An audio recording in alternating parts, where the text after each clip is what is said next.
ప్రేమగా మీకు పాయసం తినిపించాలనుకున్నా, కానీ మీరేమో మీ పట్టుదల మీదే ఉన్నారు. చూడు, నేను చెప్పేది విను రమా. నాకేం వినాలని లేదు. నువ్వు చదువుకోక తప్పదు రమా.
ఇదేంటి? ఇందులో ఏం రాసుంది?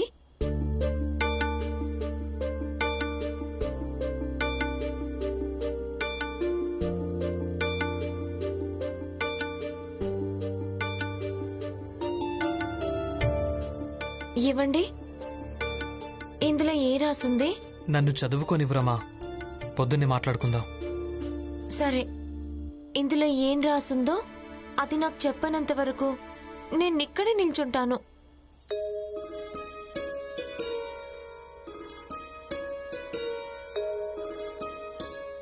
కొంచెం ఎదురు చూడు రమా, తర్వాత ఇందులో ఏం రాసుందో నేనే చెప్తాను.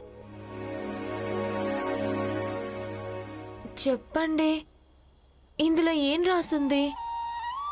నాకు చెప్పిన తర్వాత మీరు చదువుకోండి. చెప్పొచ్చు కదా. ఏంటి రమా?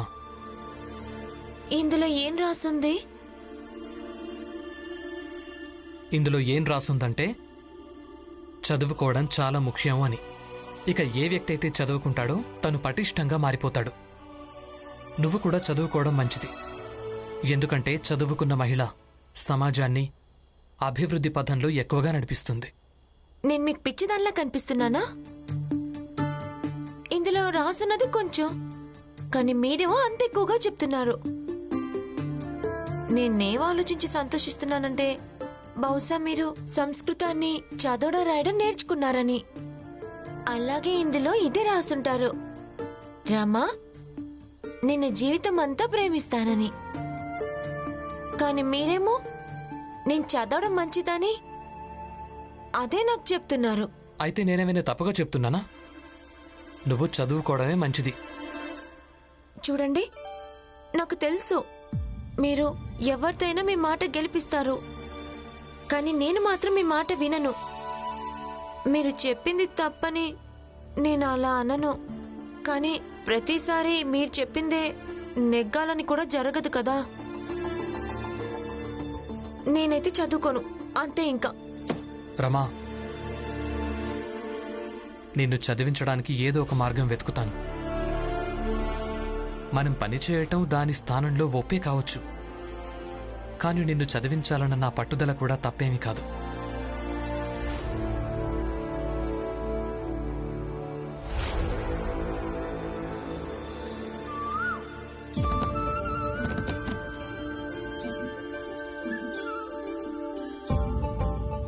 రమా, దుకాణం తెరిచావో లేదో బోలెడంత పనొచ్చినట్టుందే. కానీ కొందరు నీ దుకాణం అశుభమని చెప్పారే.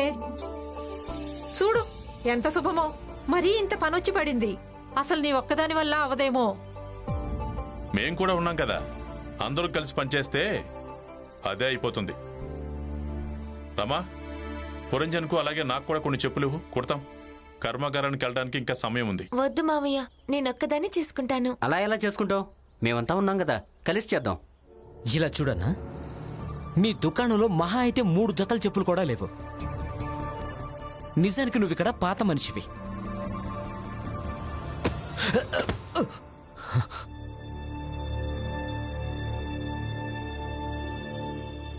హితేష్ అన్న ఏం చేస్తున్నావు?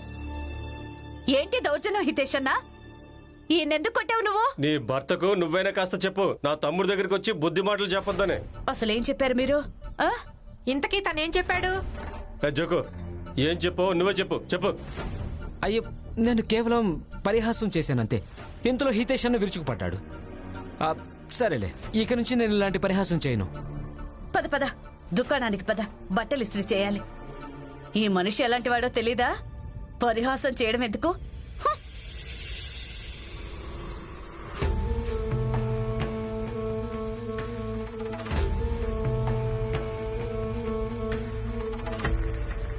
బ్రిడ్జు, ఇలా రా. సంతకెళ్ళి కిరోసిన్ నూనె తీసుకునిరా. చెయ్యాల్సింది చేద్దాం. వెళ్ళు వెళ్ళు.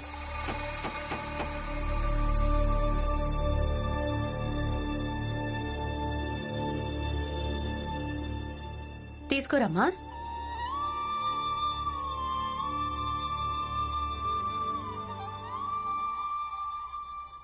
చూస్తున్నావా దలియమ్మా, రమ ఇప్పుడు డబ్బు సంపాదించటం మొదలుపెట్టగానే జీజా తన స్వహస్తాలతో చాయ్ పెట్టి మరీ తాగిస్తుంది. మామూలుగా అయితే తన కంటికి రమ అనేదే కాదు. అయితే ఇంట్లో ఎవరైతే సంపాదిస్తారో వాళ్ళు ఇంపుగానే కనిపిస్తారు. రేపు భీమ్ సంపాదించటం మొదలు పెడితే తనను కూడా ఇలాగే చూసుకుంటాను నేను. భీమ్, నువ్వెక్కడ నిలబడ్డావో అక్కడి నుంచి స్పష్టంగా కనిపిస్తోంది కదా. మీ ఇంట్లో వాళ్ళు చెప్పులు కుడుతున్నారు, చూస్తున్నావా? ఎందుకంటే నువ్వు చదువుకోవాలని, నీ చదువు కోసం. ఈ మూల్యం కొంచెం ఎక్కువ అనిపించటం లేదా నీకు? జిజాబాయ్, ఏంటిది? మీరు నన్ను ఆపకండి.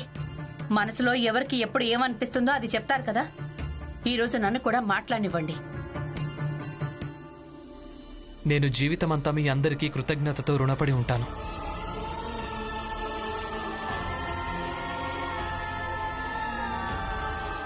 తీసుకో.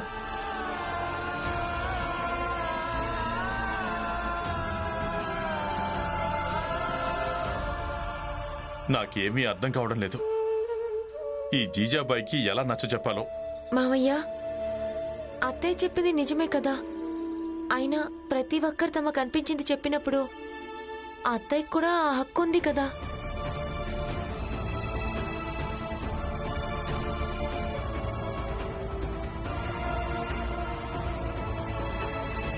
రమా, నువ్వు చదువుకోవాల్సి ఉంటుంది. నువ్వు చదువుకోక తప్పదు రమా. నిన్ను చదివించడం కోసం నేను ఏదో ఒక మార్గం తప్పకుండా వెతుకుతాను. కానీ నేను... ఆనందన్నయ్య, రండి, జాగ్రత్త. కూర్చోండి.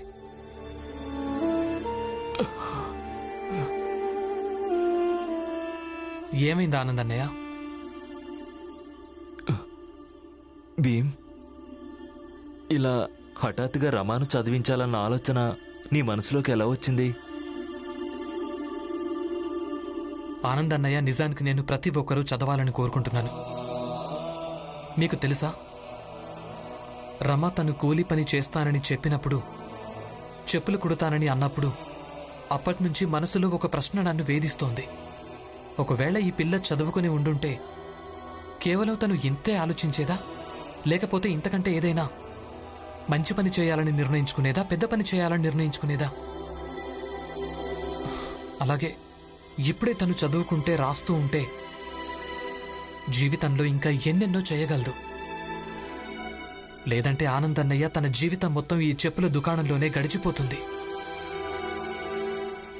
ఇక తర్వాత ఏమవుతుందో ఏంటో. కానీ భీమ్, ఒకవేళ రమ చదువుతూ ఉంటే ఈ ఇంట్లో ఇంకా పెద్ద రాద్ధాంతం జరుగుతుంది. ఇప్పుడు ఎలాగూ జరుగుతోంది కదా ఆనందన్నయ్య, మనం ఆ రాద్ధాంతాన్ని ఏమైనా ఆపగలుగుతున్నామా?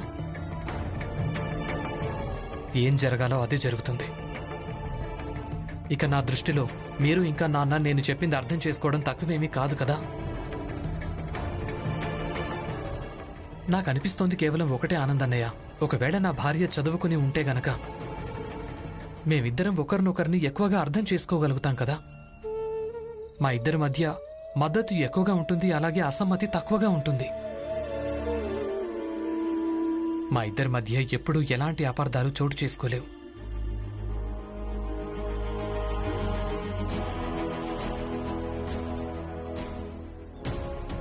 అపార్థం. ఆనందన్నయ్య దొరికింది. రమను చదివించడానికి నాకు మార్గం దొరికింది.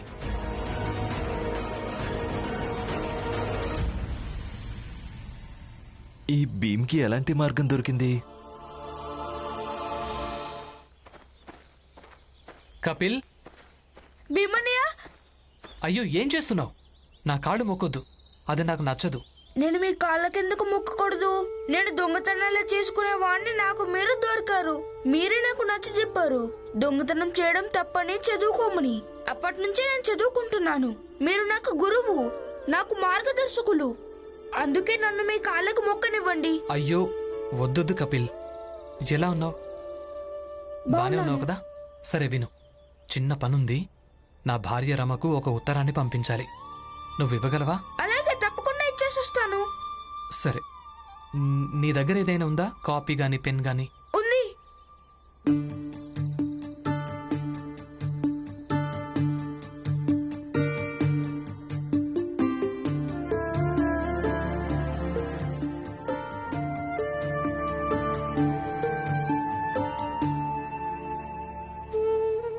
పురంజన్, నెల గడిచిపోవస్తోంది,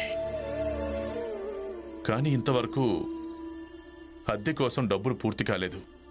ఒకవేళ అద్దె సమయానికి కట్టకుంటే అప్పుడు జోషి ఇంకా రేషం షేట్ ఆ అవకాశం కోసమే చూస్తున్నారు. వాళ్ళు మనల్ని ఇంట్లోంచి బయటికి గెంటేస్తారు. ఏం చేయాలో ఎలా చేయాలో అర్థం కావడం లేదు. నువ్వేం బెంగపడకు రామ్జీ, ఏదో ఒకటి చేసి డబ్బు సర్దుబాటు చేద్దాంలే. నమస్తే అండి. నమస్తే బాబు. ఈ పిల్లాడెవరు? భీమ్ తనకు చదవడం రాయడం నేర్పించాడు. అప్పటి నుంచి తను భీమ్ పట్ల ప్రభావితుడయ్యాడు. మన భీమ్ అంటే ఆషామాషినా, తనను చూసి ఎవరైనా ప్రభావితం కావాల్సిందే. పద పద. భీమన్నయ్య, భీమన్నయ్య, ఆయన ఇంట్లో లేరు. చదువుకోవడానికి కైలేష్కర్ గురువు గారింటికి వెళ్లారు. ఏంటో విషయం చెప్పు. భీమన్నయ్య పేరు మీద ఉత్తరం వచ్చింది, తనకివ్వాలి. ఉత్తరమ్మా? నాకివ్వు, నేనిచ్చేస్తాను. ఇప్పుడు నువ్వు అక్కడికి వెళ్ళి ఈ ఉత్తరం తనకివ్వొద్దు. తను నిన్ను ఉత్తరం అడిగినప్పుడు నువ్వెలా నటించాలి అంటే, నువ్వు ఈ ఉత్తరం నాకు తప్ప ఇంకెవరికి ఇవ్వను అని. లేదు లేదు, ఈ ఉత్తరం కేవలం నేను తనకే ఇవ్వగలను. నువ్విలా చెప్పగానే అప్పుడు తను నేను ఆయన భార్యను అని చెప్తుంది.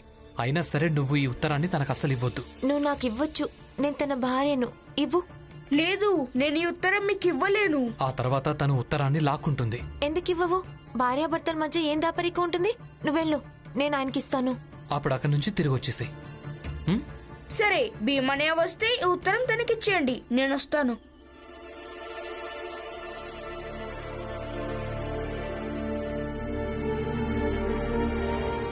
ఇది ఎలాంటి ఉత్తరమో తెలీదు. పట్టుబట్టి కూర్చున్నాడు, ఉత్తరం ఆయనకి ఇస్తానని. దీపక్, ఇది ఏం ఉత్తరమో కాస్త చూడు.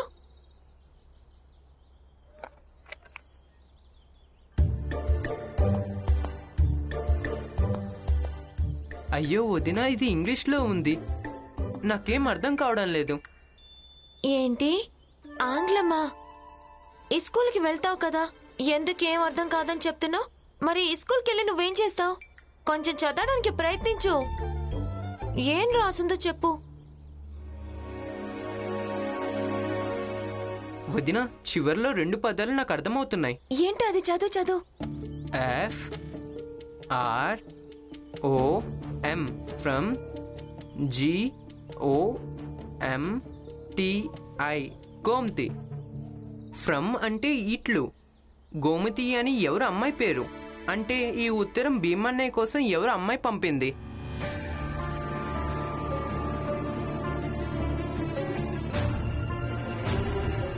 ఆ అమ్మాయి ఉత్తరం పంపించిందా? నువ్వు నన్ను క్షమించు రమా. నీ చదువు కోసం నేను ఈ విధంగా మారాల్సొచ్చింది. నువ్వు కంగారు పడతావని నాకు బాగా తెలుసు. నువ్వు ఏడుస్తావు, నన్ను దోషిగా భావిస్తావు. ఇవన్నీ భరిస్తాను, ఇవన్నీ భరించగలను రమా. కానీ నువ్వు మాత్రం చదివి తీరాల్సిందే.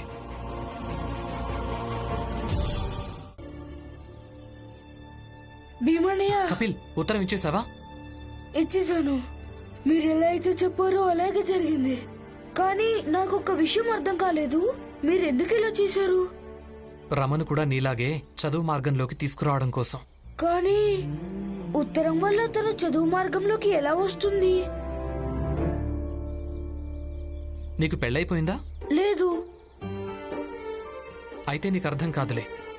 ఎప్పుడైనా ఒక భార్య చేతికి తన భర్త పేరు మీద ఎవరో వేరే అమ్మాయి పంపిన ఉత్తరం అందినప్పుడు తనకెలా అనిపిస్తుందనేది.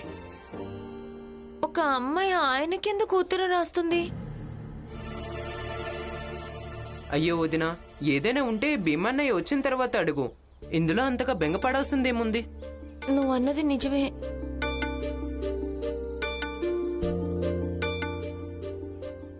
కానీ అంతసేపు ఎలా ఎదురు చూడాలి? ఏంటో కంగారుగా ఉంది.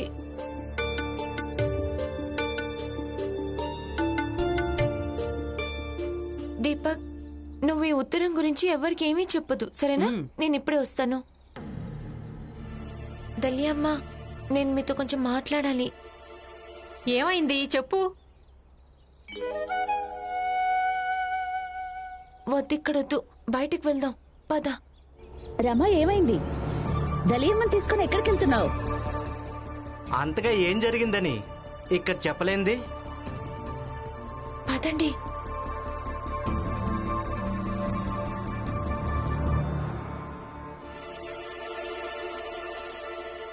దీపక్, తనకేమైంది? రమ దలియా అమ్మని తీసుకుని ఎక్కడికెళ్తోంది? నాకు తెలీదు.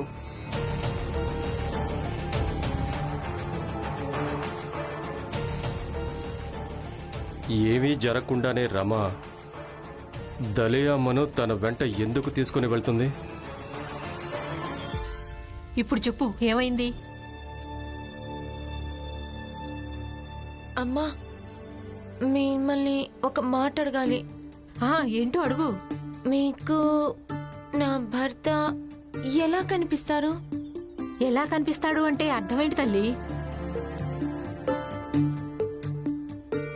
అంటే ఆయన అలాంటి వాడేనా?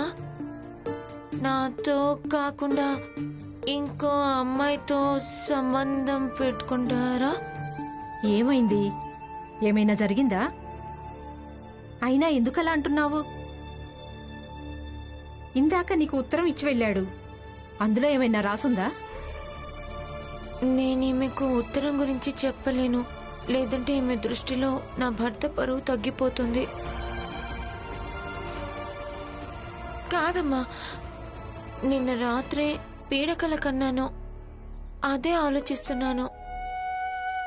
ఇక ఇలాంటి విషయాలు నేను మీకు కాకుండా ఇంకెవరికైనా చెప్పగలనా చెప్పండి? చూడురమ్మా, భీమ్ చూడటానికి అందంగానే ఉంటాడు, పైగా చదువుకున్నవాడు. అలాంటప్పుడు ఏ అమ్మాయి అయినా తను తేలిగ్గా ఇష్టపడుతుంది.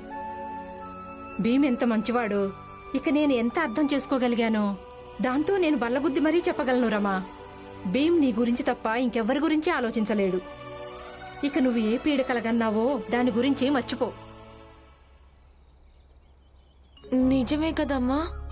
నిజమే. ఇక వెళ్ళి నీ పని చేసుకో, అలాగే నా పని కూడా చేసుకో నువ్వు.